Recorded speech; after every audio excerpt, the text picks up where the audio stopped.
very easy to take our bodies for granted, but losing a limb has a major impact on a person's life, not just physically and mentally, but in trying to do the small, everyday things. Today, I'm in Northern Ireland to meet a man who's overcoming these difficulties with the aid of what can be called a bionic hand. Stephen Lowry was injured in a bomb explosion in Northern Ireland in the 1980s. It was in September of 1985. I was working as a DJ in a nightclub in Lowry, and the club was finished. It was clearing up at the end of the night with the guys that worked there. And there was a jacket lying on the seat in the corner, so I went down, picked the jacket up, and it blew up in my face. And literally it blew my hand clean off. And I remember looking for my hand. I remember seeing the bones. I remember the blood coming out. I was in intensive care, and my adrenaline was still pumping around my body, so they didn't give me anything for pain because it wasn't sore. And that's another thing that people have said to me a lot. Did it hurt? Did it hurt? Must have been really sore. Oh, no, it didn't hurt at all. After losing his hand, Stephen began attending Musgrave Park Hospital in Belfast. It was here that doctors suggested him as a candidate for a new myoelectric hand. Inside there are two electrodes. Yes. And what happens is that when you're wanting to close your hand, you would normally activate the muscles here. Yes. And when you want to open your hand, you would normally activate the muscles at the back. Yes. And when you get these muscles to move, the electric action potentials are picked up by the electrodes in here. Yes. And these small action potentials are then amplified. Yes.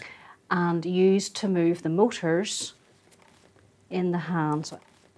So the motors are individually in the fingers and are powered by the muscle activity.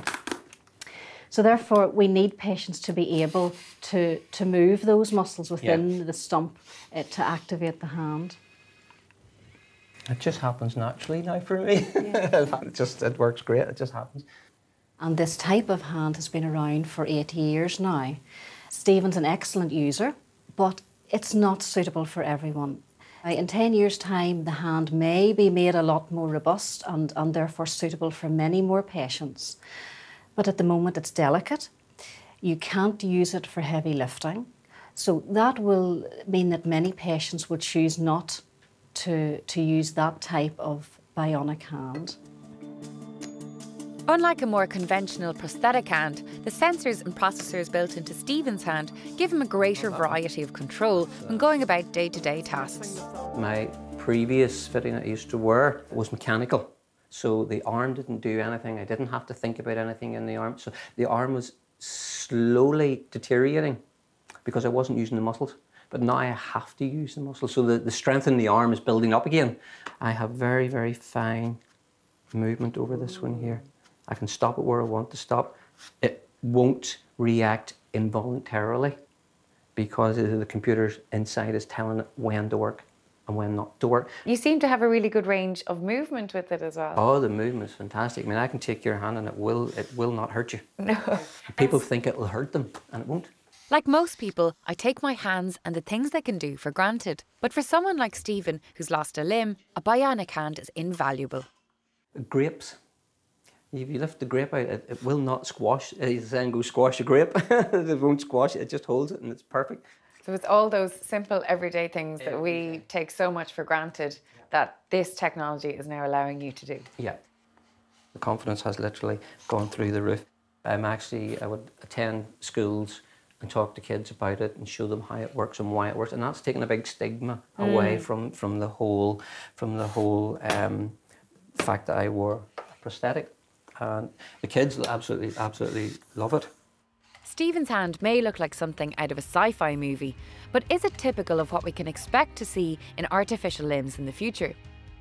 The future is looking bright. I think a development in the future will be sensory feedback from the artificial hand. And also for amputees, they're talking now about using the nerves not just within the stump to move the artificial hand, but actually bringing nerves out which would normally have moved the thumb or fingers onto the chest wall and picking up electrical signals from the chest wall to operate the hand in a more natural way. Bionic limbs may become commonplace in years to come, but for now, Stephen is happy to enjoy the simple things in life. I just can't explain how much it has actually changed my life. I'm learning to fly, fulfilling a lifetime dream. That's absolutely fantastic. It'll never ever replace the real hand, but it's nearly there. It literally is life-changing.